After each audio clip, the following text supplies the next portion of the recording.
अस्सलाम वालेकुम व्यूअर्स, उम्मीद है सब खैरियत से होंगे। मैं डॉक्टर आमना अशरफ और ये जो मेडिसिन आपको मैं दिखा रही हूँ ये शाकिर भाई जिनका डायलिसिस होता है, जिनकी मैंने वीडियो भी बनाई थी, ये उनके लिए एक डॉक्टर साहब जो फैसलाबाद में होते हैं, डॉक्टर उस्मान रशीद, उन्होंने रेफ़र किए हैं और वो स्पेशलिस्ट हैं किडनी के। और जिस तरह डॉक्टर साहब ने आपको दवाई कही है वैसे आपने इसको स्टार्ट करनी है।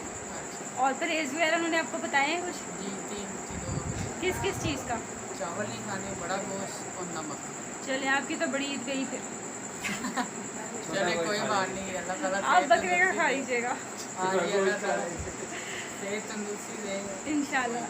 की दवाइयाँ मंगवाई हैं, ये 900 कुछ कितने की आई हैं? 950 की थी, 800 रुपये। अच्छा, कंसेशन उन्होंने की है। मैंने दुकानदार को कॉल की थी कि इनको ज़रा कंसेशन कर दें। तो चले ये 1000 रुपये आप रखें, जो दवाइयाँ आपने खुद से पैसे खर्चे थे।